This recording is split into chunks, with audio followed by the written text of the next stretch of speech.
चाय वाले की खूबसूरत बेटी पर दिल हार बैठे इंजीनियर बाबू। सुनने में थोड़ा अजीब लगता है ना, लेकिन जब सच्चाई सामने आई तो मोहल्ले वाले खामोश हो गए थे। और उस बाप की आंखें जिसके पास देने के लिए दहेज नहीं थी, इज्जत से भर आई थी। ये कोई फिल्मी कहानी नहीं है, ये उस रिश्ते की असलियत है जो शुरू तो एक प्याले चाय से हुआ था, लेकिन पहुंच गया वहां जहां नियति, संस्कार और सच्चा प्यार सब कुछ जीत गया था। तो चलिए दोस्तों, जानते हैं उस बाप, उस बेटी और उस इंजीनियर की वो सच्ची कहानी जिसने समाज के तानों को सच्चाई के सामने झुकने पर मजबूर कर दिया था। दोस्तों, इस दिल को छू लेने वाली कहानी को आखिर तक जरूर देखिएगा। और हाँ, आगे बढ़ने से पहले वीडियो को एक लाइक जरूर कर दीजिएगा, चैनल को भी सब्सक्राइब कर दीजिएगा और नीचे कमेंट में अपना और अपने शहर का नाम जरूर लिखिएगा। दोस्तों, ये कहानी उत्तराखंड के बागेश्वर जिले के एक छोटे से गांव सीतापुर की है, जहां रहते थे श्री राम किशन प्रसाद जी और उनकी धर्मपत्नी श्रीमती सुषमा देवी जी। इन दो पवित्र आत्माओं की दो संतानें थी। बड़ी बेटी रोशनी, नाम जैसा ही उसका स्वभाव ही था, शांत, समझदार और ऐसी लज्जा से भरी हुई लड़की की जैसे हर बात को सिर झुकाकर सुनना ही उसकी पहचान हो गई थी। और छोटा बेटा अजय, अभी वो स्कूल में पढ़ाई कर रहा था, लेकिन उसकी आंखों में भविष्य के सपने पलने लगे थे। घर छोटा था, लेकिन उस घर में कोई कमी नहीं थी, क्योंकि वहां आत्मसम्मान की छत और रिश्ते की नींव मजबूत थी। लेकिन राम किशन प्रसाद जी के आंखों में हमेशा बेटी रोशनी की शादी की चिंता होती थी। एक दिन उन्होंने थके हुए स्वर में श्रीमती सुषमा देवी जी से कहा कि सुनो सुषमा, हमारी बेटी अब सयानी हो गई है, अब मुझे उसके शादी की चिंता खाने लगी है, पर क्या करूं? जो कुछ भी कमा रहा हूं उससे घर चल जा रहा है, वही बहुत है, कुछ मैं जोड़ नहीं पा रहा हूं, और बिना जोड़े बेटी कैसे मैं विदा करूं? सुषमा जी उस वक्त रोटी बेल रही थी, लेकिन हाथ जो थे उनके रुक गए। उन्होंने नजरें उठाई और बस इतना ही कहा कि आप कहे तो मैं और कोई काम पकड़ लेती हूँ, लेकिन बेटी की शादी हम यूं अधूरी नहीं छोड़ेंगे। उस दिन उनके बीच इस पर ज्यादा बातचीत नहीं हुई, लेकिन दोनों के मन में एक ही बात थी, बेटी की शादी, और वो भी इज्जत से। इसी बीच कुछ दिन के बाद गांव में एक चेहरा देखा गया, साफ कपड़े, कंधे पर बैग और चाल में शहर की झलक। वो थे विजय वर्मा, श्री राम किशन प्रसाद जी के बचपन के मित्र।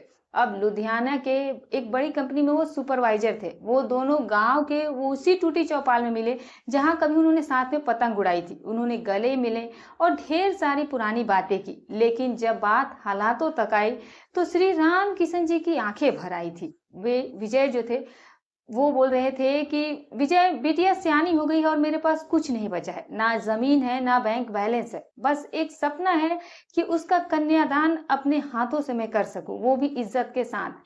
विजय वर्मा इनकी बात सुनकर थोड़ी देर चुप रहे और फिर बोले कि रामू, चल मेरे साथ लुधियाना।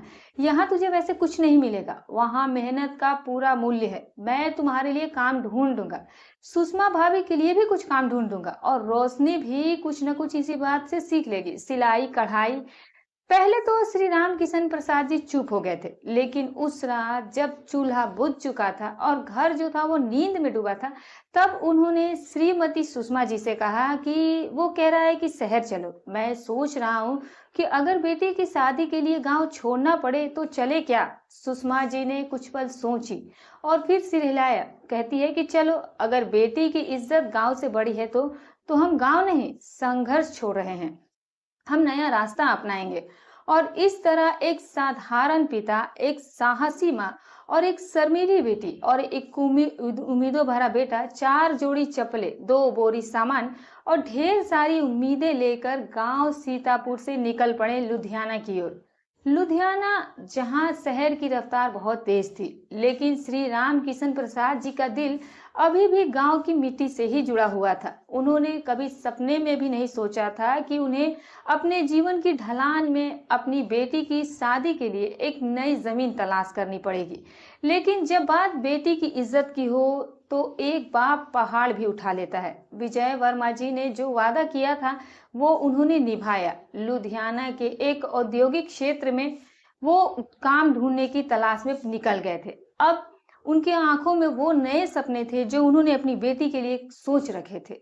उन्होंने जो वादा किया था अब वो निभाने चले गए थे। लुधियाना के एक औद्योगिक क्षेत्र में उन्होंने श्री राम किशन प्रसाद जी के परिवार के लिए एक छोटा सा किराए का कमरा ढूंढा, जहां 4 लोग किसी तरह से समा जाएं। कमरे के बाहर शोर था, फैक्ट्रियों की आवाजें थी, लेकिन उस कमरे के अंदर एक सपना पल रहा था। कुछ ही दिनों में विजय जी ने श्री राम किशन जी को एक रास्ता सुझाया। भाई, इस फैक्ट्री लाइन के बाहर एक चाय का तू टपरी खोल ले। यहाँ रोजाना हजारों मजदूर आते हैं, तो तेरा व्यवहार भी अच्छा है, लोग तुझसे जुड़ जाएंगे और कमाई भी अच्छी होगी और इज्जत भी बहुत मिलेंगे। पहले तो श्री राम किशन जी झिझके थे, क्योंकि उन्होंने कभी कोई दुकान नहीं चलाई थी, लेकिन फिर वो सोच में पड़ गए। अगर इस दुकान से बेटी की डोली उठे तो ये दुकान मेरे लिए किसी मंदिर से कम नहीं होगी। कुछ दिन में उन्होंने अपना खोखा तैयार भी कर लिया। एक तख्त, एक स्टोव, कुछ गिलास और ढेर सारी उम्मीदें। सुबह सुबह वो दुकान पर पहुंचते, चाय चढ़ाते, बिस्किट के डिब्बे लगते और वो हर ग्राहक को बेटा, भाई साहब या फिर बाबूजी ही कहकर पुकारा करते थे। धीरे धीरे दुकान पर भीड़ बढ़ने लगी थी। लोगों को सिर्फ चाय नहीं मिलती थी इज्जत, अपनापन और राम किशन प्रसाद जी की मुस्कान। दोपहर में जब धूप सिर पर चढ़ती थी तो कुंवारी रोशनी अपने पिताजी के लिए खाना लेकर के दुकान पर पहुंचा करती थी, सर झुकाकर, एक शालीन मुस्कान के साथ। ना किसी से वो बात करती थी और ना ही वो किसी की तरफ आंख उठाकर देखती थी। बस टिफिन पकड़ा देना, दुकान की सफाई कर देना और चुपचाप वहां से लौट जाना। उनका ये सलीका, ये लज्जा जो था, हर रोज एक अनदेखे नजारे की तरह होता था। और फिर एक दिन ऐसा आया जब इस दुकान पर बैठा था एक अजनबी, जो दिखने में बहुत ही साधारण सा था, लेकिन आंखें कह रही थी, दिल बहुत कुछ सह चुका था।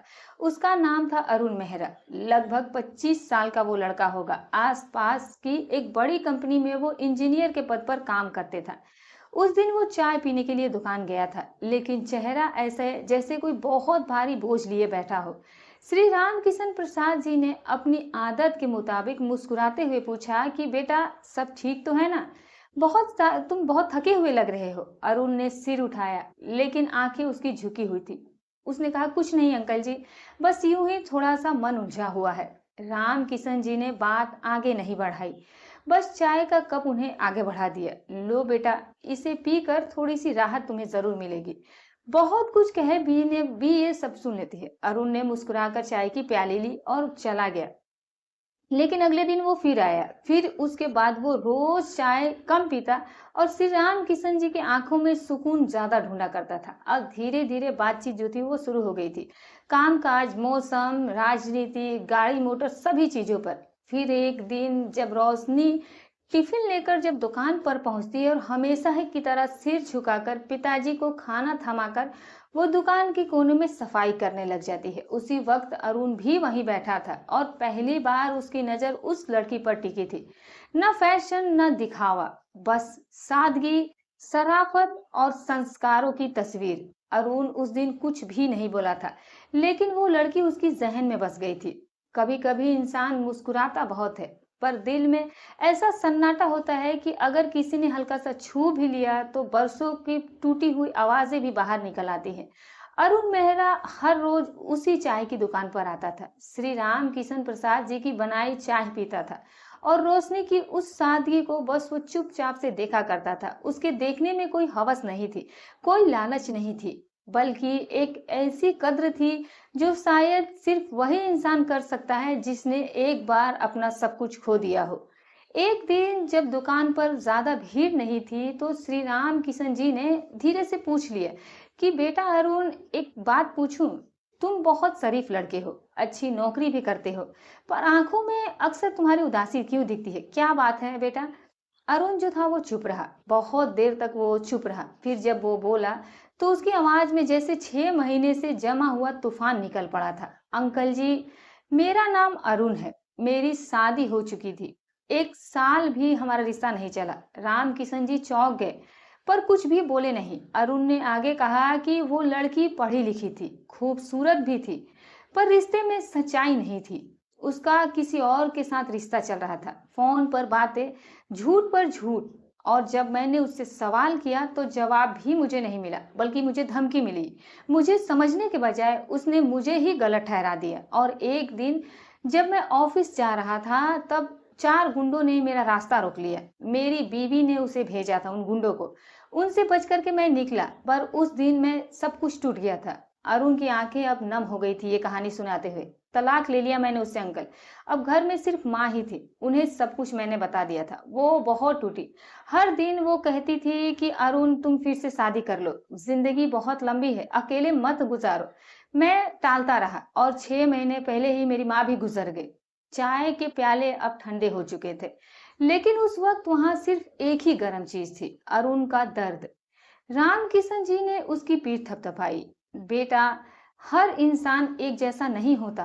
दुनिया में सच्चे लोग भी होते हैं, बस उन्हें देखने के लिए नीयत साफ होनी चाहिए। अरुण ने धीरे से कहा कि अंकल जी, मैं हर रोज आपकी दुकान पर आता हूँ, क्योंकि यहाँ मुझे सिर्फ चाय नहीं मिलती, बल्कि सुकून मिलता है, इंसानियत मिलती है, और सबसे बड़ी बात कि एक ऐसी लड़की मिलती है जिसे देखकर मुझे यकीन होता है कि संस्कार आज भी जिंदा है। राम किशन जी थोड़ा समझ गए थे, लेकिन उन्होंने कुछ कहा नहीं। अरुण आगे बोला कि अंकल, आपकी बेटी रोशनी जी, मैं जानता हूँ कि बहुत साधारण सी लड़की है, पर उनकी नजरों में जो शर्म है, चाल में जो शालीनता है, वो आजकल की लड़कियों में नहीं मिलती है। और अगर आप बुरा ना माने तो क्या क्या मैं आपकी बेटी से विवाह का प्रस्ताव रख सकता हूँ? ये सुनकर श्री रामकिशन प्रसाद जी बिल्कुल सन्न रह गए थे। जिस अरुण मेहरा से वो रोज चाय के बहाने बातें किया करते थे, आज वो उनकी बेटी के लिए रिश्ता मांग रहा था।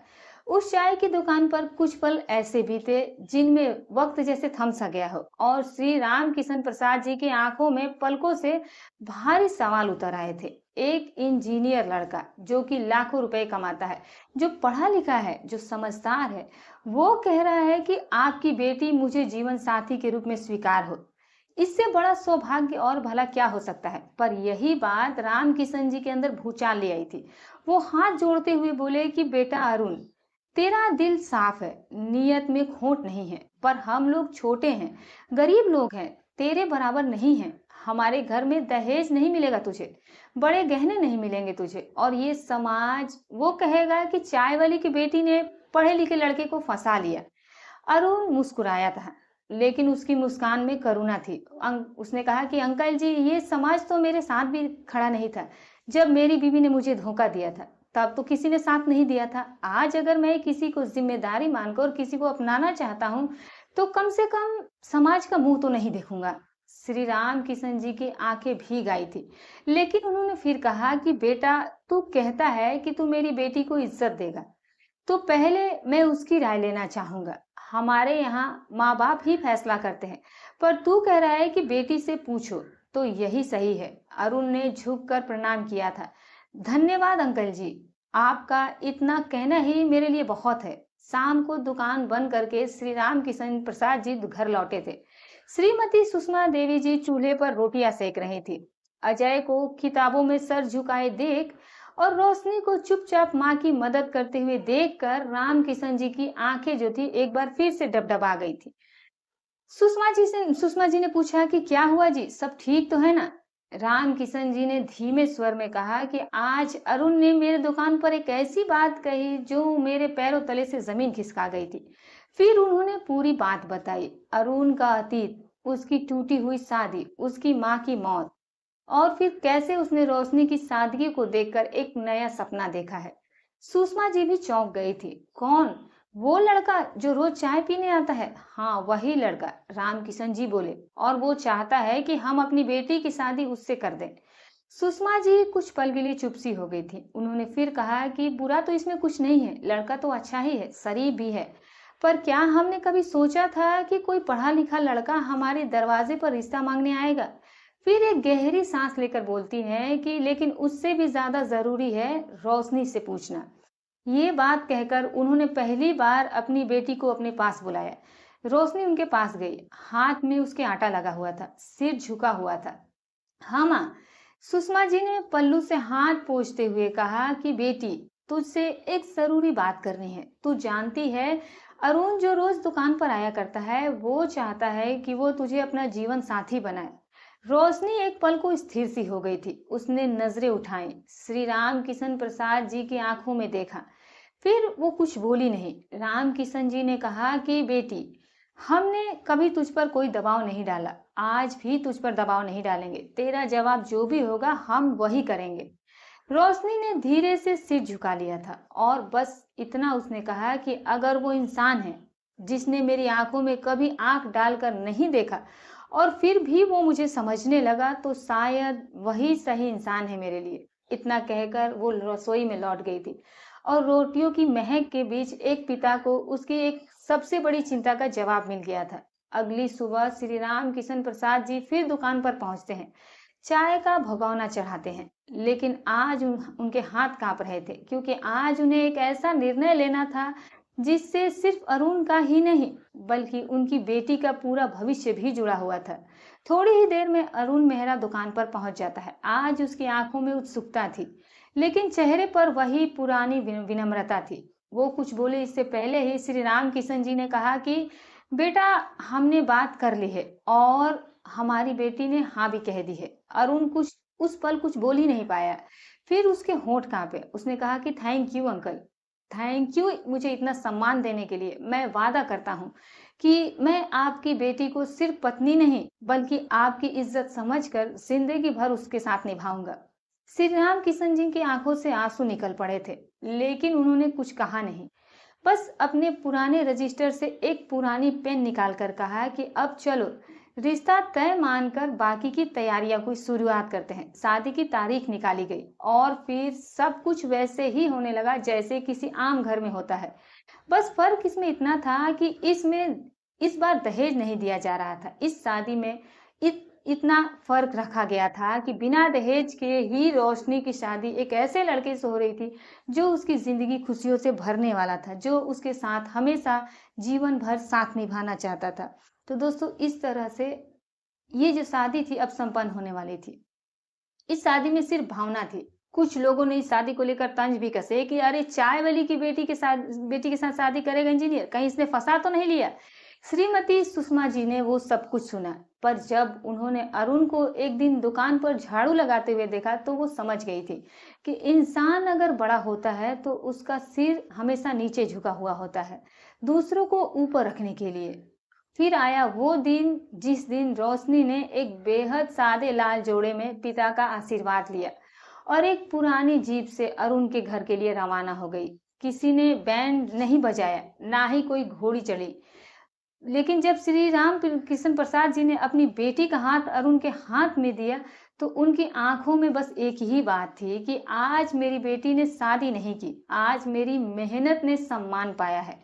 अरुण ने रोशनी को अपनी घर की दहलीज पर लाकर कहा कि आप यहाँ पर बहू बनकर नहीं बल्कि मेरी जीवन की रोशनी बनकर के आई हैं। वो घर जहाँ कभी उसकी माँ की यादें तन्हाई के साथ बैठी हुई थी, आज वहाँ एक नई स्त्री आई थी जो चुपचाप पूजा का दिया जलाकर घर के हर कोने में संस्कार और अपनापन भर रही थी।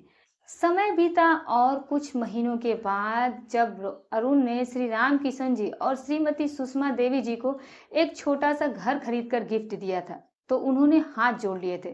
कहा कि बेटा, इतना सब क्यों? अरुण बोला कि क्योंकि मैंने आपसे बेटी नहीं ली, आपसे फिर से माता पिता वाली हैसियत ली है। इधर बेटा अजय भी पढ़ाई पूरी करके नौकरी में लग गया और जब उसने मोटी कमाई कर ली तो एक लिफाफा बनाकर अपने जीजा जी को उस घर के पैसे उसने लौटाए जो कभी अरुण ने उसके माता पिता को खरीद कर दिया था। तो अरुण मुस्कुरा करके बोला कि अब इस घर में हर रिश्ता बोलता है और हर रिश्ता निभाता भी है। कभी कभी इज्जत का रिश्ता खून से नहीं बल्कि नीयत से बनता है। एक चाय वाले की सीधी सादी बेटी जिसने कभी किसी की आंख में आंख डालकर देखा तक नहीं था, आज उसकी ही खामोशी किसी की जिंदगी की सबसे बड़ी ताकत बन गई थी। जिस लड़के ने सब कुछ खोया था, भरोसा, प्यार और अपनी माँ तक को, उसी ने इस लड़की की सादगी में फिर से जिंदगी को जीने की वजह ढूंढ ली थी। क्योंकि जब संस्कार बोलते हैं तो शब्दों की जरूरत ही नहीं पड़ती और जब नीयत साफ होती है तो रोटी खिलाने वाले हाथ सबसे बड़े आशीर्वाद बन जाते हैं। अब आप बताइए कि अगर आपके पास सब कुछ हो पैसा, नाम, शोहरत, इज्जत, तो क्या आप तब भी किसी एक ऐसे रिश्ते को अपनाएंगे जो सीधा सच्चा है लेकिन समाज की नजरों में वो काबिल नहीं है? कि आपके लिए इंसान की नीयत उसके ओहदे से ज्यादा मायने रखती है? नीचे कमेंट करके जरूर बताइएगा। आपका जवाब मैं जरूर आपका जवाब देखना चाहूंगी और आपका जवाब किसी की सोच भी बदल सकता है। और अगर आपको ये कहानी दिल को छू गई है तो वीडियो को लाइक करें, चैनल को सब्सक्राइब करें और इस वीडियो को शेयर जरूर करें।